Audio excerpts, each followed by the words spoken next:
વિદ્યાર્થી મિત્રો chapter number 2 માં ખૂબ જ અગત્યની થિયરી આપણે હમણાં જોવા જઈ રહ્યા છે. ચેપ્ટર નંબર 2 ની આપણે ચર્ચા કરી ગયા છે સ્થિત વિદ્યુત સ્થિતિમાન અને કેપેસિટન્સ, જેમાં ખૂબ જ અગત્યનો પ્રશ્ન છે વિદ્યુત ડાયપોલને લીધે કોઈ પણ બિંદુ પર વિદ્યુત સ્થિતિમાનનું સૂત્ર મેળવવું. બરાબર, આપણે બિંદુવત વિદ્યુત બળને કારણે વિદ્યુત સ્થિતિમાન શોધી ગયા. હવે વિદ્યુત ડાયપોલને કારણે વિદ્યુત સ્થિતિમાન કેવી રીતના શોધાય તેની વાત કરીશું. સૌથી પહેલા તો સમાન મૂલ્યના અને વિજાતીય વિદ્યુત ભારો એકબીજાથી 2a જેટલા પરિમિત અંતરે રહેલા હોય તો તેને આપણે વિદ્યુત ડાયપોલ કહીએ છીએ. બરાબર, તો બિંદુવત વિદ્યુત બળને કારણે વિદ્યુત સ્થિતિમાન શું હતું? V kq/r. V ચલે છે r⁻⁻1. હવે આપણે વિદ્યુત ડાયપોલને કારણે શું મળશે તેની ચર્ચા કરીશું. તો સૌથી પહેલા તો વિદ્યુત ડાયપોલ એટલે -q અને +q નું તંત્ર. તો ધન વીજભાર અને ઋણ વીજભાર બંને વચ્ચેનું પરિમિત અંતર 2a. આ જે બંને વિદ્યુત ભારને જોડતી રેખા છે તેનું મધ્ય બિંદુ O છે. એટલે O થી બંને વીજભારના અંતર આપણને a જણાય છે. આકૃતિમાં દર્શાવ્યા પ્રમાણે ધન વિદ્યુત ભારને કારણે r1 અંતરે આવેલા p બિંદુ પર ક્ષેત્ર શોધવું છે અને ઋણ વિદ્યુત ભારને કારણે r2 અંતરે આવેલા p બિંદુ પર ક્ષેત્ર શોધવું છે, વિદ્યુત સ્થિતિમાન શોધવું છે. પ્લસ q વિદ્યુત ભારથી r1 અંતરે આવેલા p બિંદુ પર v શોધીશું, v1, અને માઈનસ q વિદ્યુત ભારને કારણે r2 અંતરે આવેલા p બિંદુ પર વિદ્યુત સ્થિતિમાન શોધીશું, v2. આ બંનેનો સરવાળો કરીશું તો આપણને કુલ વિદ્યુત સ્થિતિમાન મળશે. મિત્રો, જેટલા વિદ્યુત ભાર હોય ને આ બધાને કારણે નિશ્ચિત બિંદુ પર આપણને સ્થિતિમાન મળવાનું છે. આપણી પાસે તંત્રમાં કુલ 2 વીજભાર છે, ડાયપોલ છે, એટલે બંનેને કારણે p બિંદુ પરની પરિણામી વિદ્યુત સ્થિતિમાનની ચર્ચા કરીશું. આકૃતિમાં દર્શાવ્યા પ્રમાણે O થી p સુધીનું અંતર r છે. બરાબર, હવે આપણે સમજૂતીની શરૂઆત કરીશું.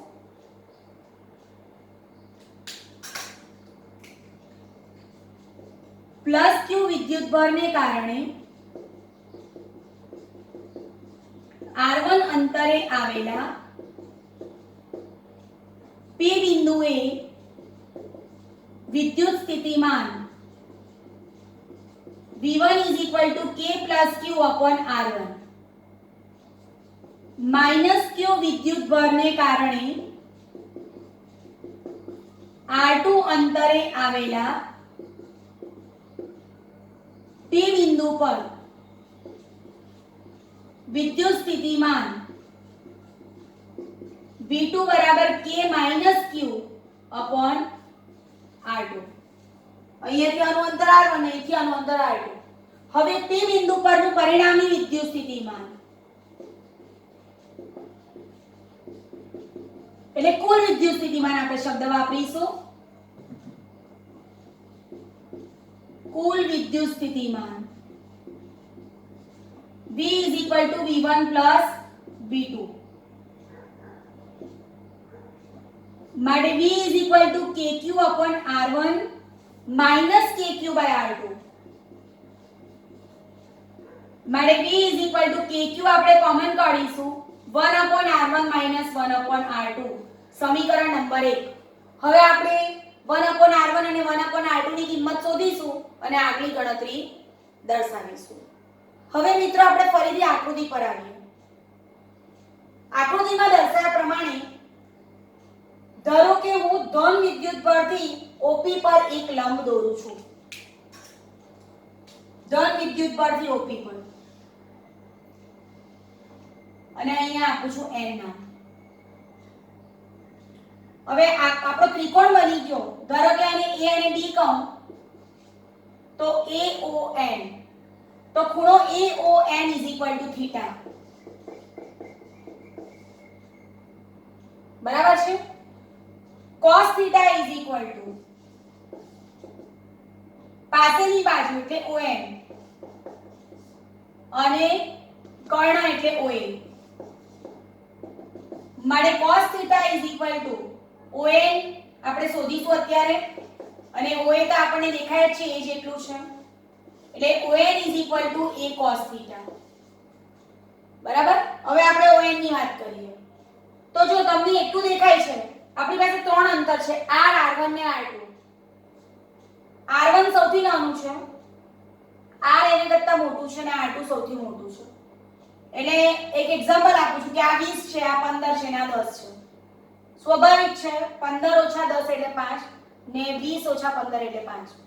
એટલે આપણે ON લેવું હોય તો 15 ઓછા 10 જ કરીશું એટલે કે R માઈનસ R1 કરીશું. એટલે ON R માઈનસ R1 હું બાજુ પર લખી દઉં છું A cos θ. બરાબર. હવે મને જોઈએ છે R1 એટલે હું લખીશ R minus A cos θ R1. બરાબર છે. આ મને R1 ની વેલ્યુ મળી ગઈ. હવે આમાંથી હું R ને કોમન કાઢીશ એટલે મારું સૂત્ર આવું થઈ ગયું. અહીંયાથી R કોમન કાઢું છું એટલે 1 માઈનસ A R cos θ થયું. જો ધ્યાન આપજો કારણ કે સેમ પ્રોસેસ આપણે આના માટે બી કરવાની છે. હવે આનો સ્ક્વેર કરું છું R1 square.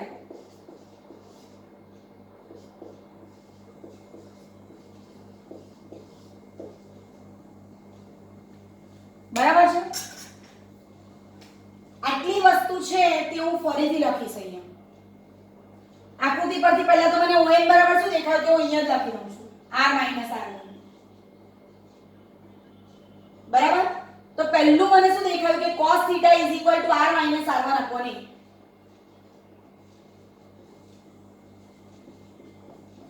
That implies R minus R1 is equal to A cos θ. અને એના પરથી મેં શું મેળવ્યું R minus A cos θ is equal to R1. આ વસ્તુ અગત્યની છે. હવે આ જ વસ્તુ ફરી પાછી R2 માટે પણ લઈશ. આ મળી ગયું. હવે R1 is equal to R minus A cos θ થી આગળ ગણતરી કરીશું. R common 1 minus A upon R cos θ. આનો સ્ક્વેર કરીશું.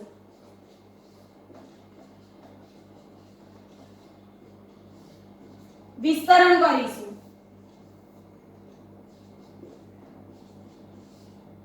1 minus 2A upon R cos θ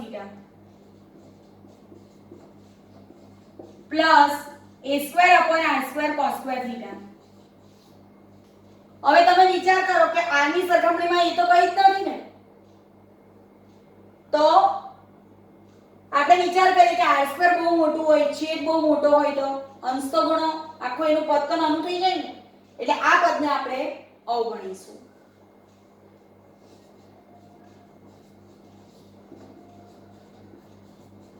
અહીંયા હું લખી દઈશ R very very greater than A. R મોટું એટલે A square upon R square નાનું, ઘણું નાનું. બરાબર. હવે આપણે R1 લઈશું, ખાલી R1 એટલે R 1 minus 2A upon R cos θ raised to -2 થયું ને, કારણ કે આ તો સ્ક્વેર હતો ને એટલે રૂટ કાઢવું પડે. આ ગણતરી આપણે ઓલરેડી બતાવેલી છે. હવે આપણું સમીકરણ 1 જો એમાં આપણે R1 નથી જોઈતું, 1 upon R1 જોઈએ છે. એટલે હું 1 upon R1 લઈશ. અહીંયા એક મેડા થઈ ગયો rays two 1/2. R1 is equal to R કૌંસમાં 1 minus 2A upon R cos θ route કાઢું એટલે 1/2. બરાબર. હવે 1 upon R કરીશ.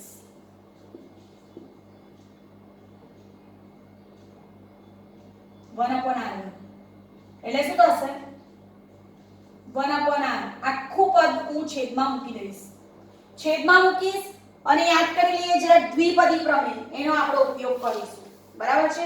1 upon R is equal to શું મળશે આપણને 1 upon R into 1 minus 2A upon R cos θ છેદમાં જશે ને આ તો ઉપર લખ્યું છે ને મેં એટલે શું થશે -1/2. હવે બાઇનરી થિયરમ દ્વિપદી પ્રમેયનો ઉપયોગ કરીશું. તમને ખ્યાલ છે 1 minus -1/2 2A upon R cos θ એટલે આ થશે 1 upon R1 r1 is equal to 1 upon r into 1 plus 2 cancel a upon r cos theta. અને હું જરાક સાઈડ પર મૂકી દઉં છું એટલે આપણને મળ્યું 1 plus a upon r cos theta. જો મિત્રો હવે આ સેમ ગણતરી આપણે બીજી વાર કરવાના છે, ફરીથી ખાલી ક્રમ બદલાશે. અહીંયા શું આપણે કર્યું, પહેલા અહીંથી અહીંયા લંબ દોર્યો એટલે આ OM બરાબર શું મળી ગયું, r r1 મળી ગયું. cos theta બરાબર ON upon OA એટલે cos theta બરાબર r r1 upon a, એને આપણે અહીંયા મૂકી દીધું એટલે r1 is equal to a cos theta બરાબર. r r1 બરાબર a cos theta. હવે આપણે તો r1 જોઈએ છે ને એટલે r a cos theta બરાબર r1, એને મેં અહીંયા મૂક્યું છે. પછી r1 લખીને r કોમન કર્યું 1 a upon r cos theta એટલે r1 square is equal to square કર્યો r square into 1 a upon r cos theta no square. વિસ્તરણ કરીશું r1 square બરાબર r square કૌંસમાં 1 2a upon r cos theta plus a square upon r square cos square theta એટલે r1 square બરાબર r square કૌંસમાં 1 2a upon r cos theta. આપણે ચર્ચા કરી ગયા કે આની સરખામણીમાં બહુ નાનું છે બરાબર છે એટલે એ નાનું થશે, નાનાના છેદમાં બહુ જ મોટું તો બહુ જ નાનું, એને આવું ગણી શકાય અને આવું ગણી એટલે આ આવું થઈ ગયું. પણ આપણને r1 નથી જોઈતું, આપણને તો 1 upon r1 જોઈએ છે. 1 upon r1 લઈશું તો 1 upon r અને 1 ના છેદમાં આનું 1/2 વધે એટલે ઉપર જશે એટલે -1/2 થશે. દ્વિપદી પ્રમેયનો ઉપયોગ કરીશું, ઉચ્ચ ઘાતાંકીય પદને અવગણીશું તો 1 upon r1 બરાબર 1 upon r 1 માઈનસ એટલે માઈનસ માઈનસ પ્લસ 1/2 વચ્ચે 2 cancel 1 plus a upon r cos theta. હવે એને આપણે અહીંયા મૂકીશું, તે પહેલા આપણે શોધીશું r2 વાળું. સેમ પ્રોસેસ બરાબર. આપણે આ રિઝલ્ટની જરૂર છે એટલે હું એ રવા દઈશ.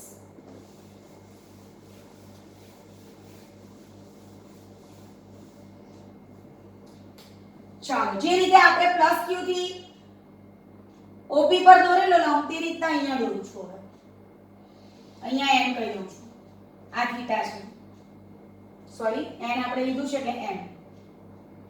cos theta is equal to OM upon 2a લઈ શકાય આપણે બરાબર. અથવા તો એમ માની લો કે હું ખાલી અહીંથી અહીંયા જ લંબ દોરું છું, એ વધારે સરળ પડશે.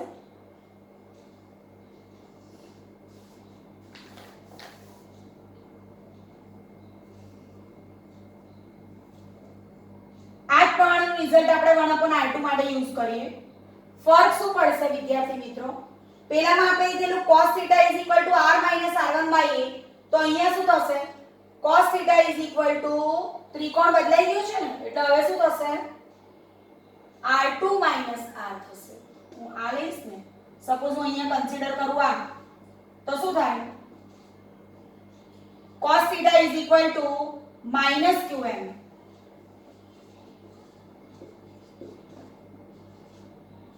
આ માઈનસ q છે ને એની સાઈન સાથે નથી પણ એ ત્રિકોણ આપણે OQM લઈશું. cos theta is equal to -qm upon a.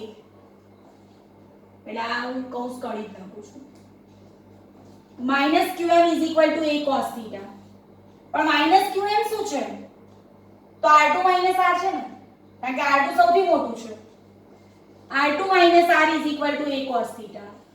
એટલે r2 is equal to r plus a cos theta. પહેલામાં શું હતું, ઊંધું હતું.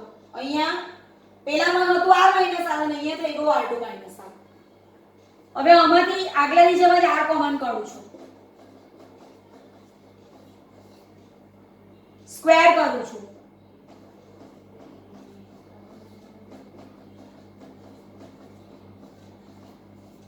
સ્ક્વેર પછી શું કરવાનું, વિસ્તરણ કરવાનું. 1 plus 2a upon r cos theta plus a square upon r square cos square theta. ફરીથી આ પદ બહુ નાનું થઈ જાય એટલે આવું ગણવાનું, આવું ગણીને રૂટ કાઢીશું એટલે r2 is equal to r કૌંસમાં 1 plus 2a upon r cos theta raised to 1/2. આ સ્ક્વેર હતું ને એનું રૂટ કાઢી નાખ્યું. હવે 1 upon r2 1 upon r ઉપર ગયું એટલે -1/2. દ્વિપદી પ્રમેયનો ઉપયોગ કરીએ એટલે -1/2 વચ્ચે આવી જાય.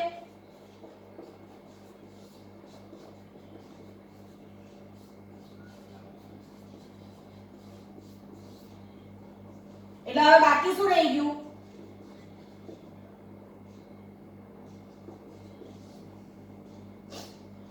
Plus minus minus 2 2 cancel.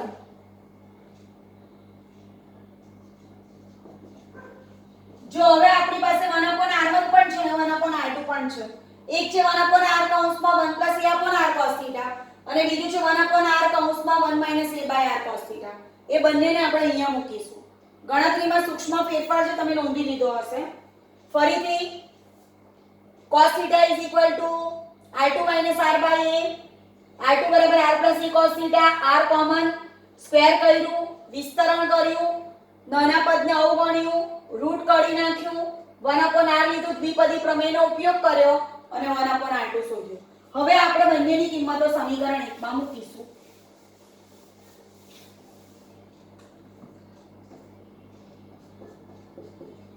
પહેલા 1/r1, બંનેમાં 1/r છે એટલે હું છેદમાં r લઈ લઉં છું, માઈનસ 1/r2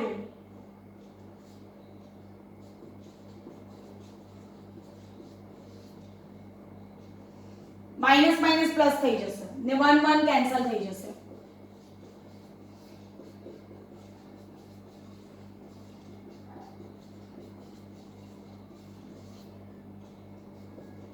એટલે આ ગયું a/r cos θ plus a/r cos θ, 2a/r into cos θ.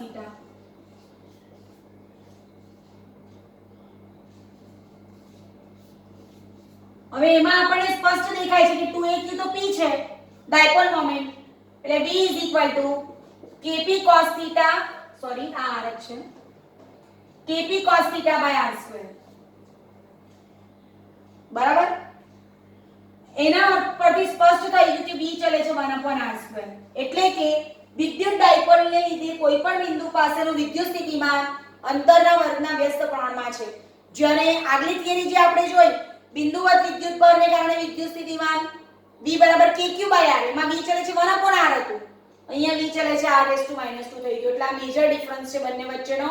Dipole હશે તો v ચલે છે 1/r² આવશે. હવે જ્યાં cos θ આવે ત્યાં ડોટ પ્રોડક્ટ આવે, તમે જાણો જ છો. પણ અહીં આપણને k અચળાંક દેખાય છે અને ડાયપોલ મોમેન્ટ સદિશ દેખાય છે. અન્ય કોઈ સદિશ તો છે નહીં. તો આપણી પાસે એકમ સદિશ છે, માટે હું v ને આ રીતે લઈશ, k ની જગ્યાએ 1/4πε0 p ડોટ r કેરેટ સદિશ અપોન r². તમે આને છોડશો ને ડોટ ને તો માનાંકમાં p, પછી એકમ સદિશ તો 1 અને cos θ, એટલે સ્વરૂપ એનું એક થવાનું છે. ટૂંકમાં v ચલે છે 1/r². હવે ખૂબ જ અગત્યની વસ્તુ, ડાયપોલની અક્ષ પરના બિંદુ માટે, ડાયપોલની અક્ષ એટલે ડાયપોલ આ છે, એની અક્ષ પરના બિંદુ માટે વિદ્યુત સ્થિતિમાન કેટલું? તો ડાયપોલની અક્ષ પરના બિંદુ પર θ = 0 થઈ જાય. બરાબર? ડાયપોલની અક્ષ પરના બિંદુ માટે θ = 0 મૂકો ને અહીંયા, cos 0 1 થઈ જાય. તો v = kp/r². એટલે θ = 0 માટે v = kp/r².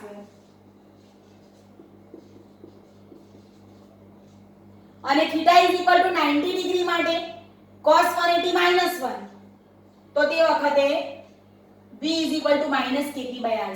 ટૂંકમાં અક્ષ પરના બિંદુની ગણતરી કરીશું આપણે તો આપણને વિદ્યુત સ્થિતિમાન મળશે v = પ્લસ ઓર માઈનસ, θ = 0 માટે પ્લસ અને 180 માટે માઈનસ kp/r² અથવા પ્લસ ઓર માઈનસ 1/4πε0 p/r². પણ આપણને કોઈ એમ પૂછે કે વિષુવ રેખા પરના બિંદુ માટે શું? તો વિષુવ રેખા યાદ કરો, વિદ્યુત ભારોને જોડતી રેખાના લંબ દ્વિભાજક પર આવેલું બિંદુ એટલે વિષુવ રેખા. θ = 90 ડિગ્રી, અહીંયા 90 ડિગ્રી મૂકીએ તો cos 90 0 થઈ જશે, તો v = 0. એટલે આ અહીંના ખાસ મુદ્દા છે કે વિદ્યુત ડાયપોલની અક્ષ પરના બિંદુ પાસે વિદ્યુત સ્થિતિમાન કેટલું? તો v = ±1/4πε0 p/r². અને ડાયપોલની વિષુવ રેખા પરના વિદ્યુત સ્થિતિમાનનું સૂત્ર કયું? તો v = 0, હંમેશા શૂન્ય જ મળશે. તો મિત્રો આ ખૂબ જ અગત્યની થિયરી હતી અને એને જો આપણે વારંવાર પ્રેક્ટિસ કરીને, રાઇટિંગ પ્રેક્ટિસ કરીને ધ્યાન પર લઈશું તો જ તમે એને સોલ્વ કરી શકશો. બીજું કે આપણે એક વખત 1/r1 ગણી કાઢીએ પછી તે જ પ્રમાણે 1/r2 લખી શકીએ, કારણ કે એની ગણતરી ખૂબ જ લાંબી છે. એટલે પ્રેક્ટિસ કરતા રહેજો અને સૂત્ર પણ પાકા કરતા રહેજો તો આપણા માટેનું કામ સરળ બનશે. Wish you all the best.